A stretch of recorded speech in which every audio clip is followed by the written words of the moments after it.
আসসালামু আলাইকুম সুপ্রিয় দর্শক শ্রোতা, আমরা এখন আছি মহেশখালী জেলায়। এখানে সে মহাসড়কের পাশে, রাস্তার পাশে এখানে একটা প্রভাবশালী লোক, তিনি কিন্তু প্রফেসর। এতে মধ্যে জানতে পারলাম তিনি কিন্তু রাস্তার পাশে তিল আবাদ, তিল বুনিছে। তিল বুনিয়ে তিলটা কিন্তু এখন ফুল হয়েছে।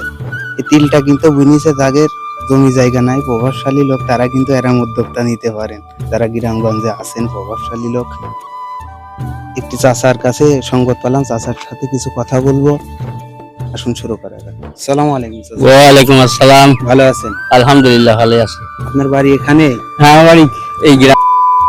আপনার নাম কি চাচা? আমার নাম মোহাম্মদ ইউসুফ মির্জা। এখানে এই যে তিল বোনা হয়েছে রাস্তার পাশে, এটা কিন্তু সরকারি জায়গা। হ্যাঁ, সরকারি এই জায়গা। সরকারি কর্মকর্তা কিছু বলে না এখানে তিল এই যে রাস্তার পাশে? ও সেটা কিছু নয়, কেন এই গরু ধান টান খাই বলে ওই হিসাবে তিল বিনছে। মানে এই তিলটা বুনিছে কি? এই তিল বিনছে জমি আলা, এই জমি রতন প্রফেসর নাম না, রতন প্রফেসর।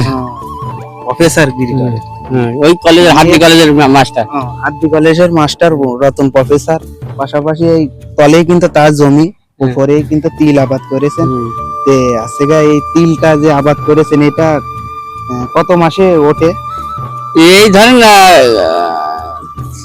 3-4 মাস লাগবে, 3-4 মাস মতো ওই ফল সব এসে গেছে। এই দেখা যাচ্ছে যে ফল এসে গেছে। তে আছে গা, এটা ধান লাগালে পরেই বনি। এটা 3-4 মাসে পাকবে।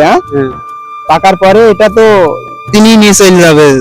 নিয়ে যাবে অন্য লোক যে সরকারি জায়গার পর আছে গা রোপণ করেছে, বিনিছে বীজটা, যেহেতু অন্য কেউ নিয়ে যেতে চায় তাক দেবে নাকি? যাই হোক, যিনি বুনিছে তিনি এই ফলটা পাকলি নিয়ে যাবে। যাই হোক, চাচার সাথে কথা বলে ভালো লাগলো। চাচা সালামু আলাইকুম। ওয়ালাইকুম আসসালাম। সালামু আলাইকুম সুপ্রিয় দর্শক শ্রোতা, আমাদের এই কন্টেন্টটা ভালো লাগলে ছোট কৃষিগ্রাম ইউটিউব চ্যানেলটা সাবস্ক্রাইব করে বেল আইকনটি বাজিয়ে আমাদের সাথে থাকুন। আমি এমডি শফিকুল ইসলাম। আসসালামু আলাইকুম।